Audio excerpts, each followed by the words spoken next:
एक गांव में एक पंडित रहता था। वह बहुत ही घमंडी था। वह अपनी शास्त्र विद्या का गुणगान करता रहता था, जिस कारण से सारे गांव के लोग परेशान थे। तो उसे रास्ते में चलते चलते एक किसान मिला। वो किसान से पूछता है, क्या तुम्हें पता है कि श्री कृष्ण का अवतार कब हुआ और उनके अवतार से पांडवों की विजय कैसे संभव हुई? पंडित जी नमस्कार। कृष्ण भगवान को तो हम जानते हैं, परंतु उनका जन्म कब हुआ, पांडवों की विजय में कृष्ण भगवान का क्या योगदान रहा, ये मुझे नहीं मालूम। मैं तो आज तक स्कूल ही नहीं गया। बचपन में ही मेरे माता पिता गुजर जाने के कारण मैं यहाँ खेती कर रहा हूँ। अगर तुम्हें इन चीजों का ज्ञान नहीं तो तुम इस धरती पर बस बोझ हो। और ये कहकर पंडित जी दूसरे राज्य में जाने के लिए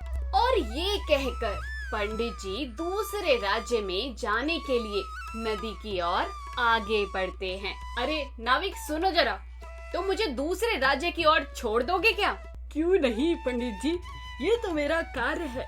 यदि मैं कार्य नहीं करूँगा तो मेरा परिवार कैसे चलेगा? वो तो भूखा ही मर जाएगा। पंडित अपनी ज्ञान की विद्या के घमंड में चूर था। वह नाविक से पहला सवाल पूछता है, अरे नाविक, क्या तुम इतिहास के बारे में जानते हो? क्या तुम्हें पता है महारानी लक्ष्मीबाई कौन थी और उन्होंने कैसे लड़ाई की? जी नहीं पंडित जी, मैं इतिहास के बारे में कुछ नहीं जानता हूँ। अरे नाविक, तेरी तो आधी जिंदगी पानी में निकल गई है। लानत है तेरी जिंदगी में।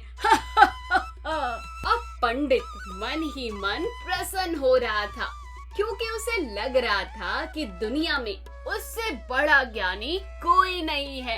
ये पंडित कितना घमंडी इंसान है। इसे इतना भी नहीं पता कि एक नाविक शास्त्र विद्या के बारे में क्या बता सकता है। हाँ, तुमने ठीक कहा। ये पंडित ना भोले भाले नाविक के सामने अपनी ज्ञान का प्रदर्शन कर रहा है। तभी पंडित अपनी विद्या के घमंड में चूर नाविक से दूसरा सवाल पूछता है, क्या तुम्हें रामायण और महाभारत के बारे में पता है? क्या तुम भीष्म पितामह और श्री राम को जानते हो? अनपढ़ नाविक क्या कहे, उसने इशारे में ना कहा। तब पंडित जी मुस्कुराते हुए बोले, तेरी तो आधी से ज्यादा जिंदगी पानी में ही रह गई है। तभी अचानक से गंगा में पानी का प्रवाह तेज होने लगता है। नाविक ने सभी को तूफान की चेतावनी दे दी। पंडित जी, नौका तो तूफान में डूब सकती है। क्या आपको तैरना आता है? नहीं, मुझे तैरना नहीं आता और मुझे अब डर लग रहा है।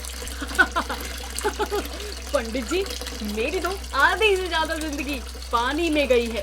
अब तो आपकी पूरी जिंदगी पानी में जाएगी। क्या अब आपकी शास्त्र विद्या डूबने से आपको बचाएगी क्या? तभी नौका पलट जाती है। पंडित जी को छोड़कर बाकी सभी नौका से निकल जाते हैं और पंडित जी डूबने लगते हैं। मुझे बचाओ, अरे मुझे बचाओ, मैं डूब रहा हूँ। अरे मुझे बचा लो कोई। अरे नाविक, मुझे बचा ले। नाविक बड़ा दयावान था और उसने पंडित जी को पानी से बाहर निकाल दिया। और नाविक पंडित जी से कहते हैं, पंडित जी, आपको अपनी शास्त्र विद्या पर इतना घमंड नहीं करना चाहिए। आपकी शास्त्र विद्या आपको डूबने से नहीं बचा सकती थी, इसलिए आप अपनी कला में निपुण हो और मैं अपनी कला में निपुण हूँ। आपको किसी का अपमान नहीं करना चाहिए। आप जैसे पंडित को ये सब शोभा नहीं देता है। मुझे माफ कर दो बेटा, तुमने मेरी आंखें खोल दी, मेरी जान बचाई। मैं अब से किसी का अपमान नहीं करूंगा। हाँ पंडित जी, चलो शुक्र है आपने अपनी गलती मानी तो सही, परंतु इस चीज को आप दूसरों की कला में मत तोलना, क्योंकि हर कोई अपनी कला में निपुण होता है। और कभी अपनी शास्त्र विद्या का घमंड मत करना पंडित जी, मत करना। हाँ नाविक, आज से मैं किसी के आगे अपनी शास्त्र विद्या का घमंड नहीं करूंगा। तुमने मेरी जान बचाकर मुझ पर बहुत बड़ा एहसान कर दिया।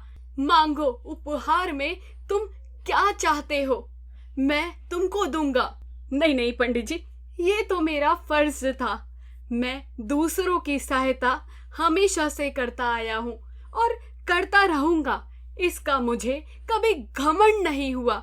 हाँ, गरीब भला हूं मैं, लेकिन दिल का बहुत अमीर हूँ।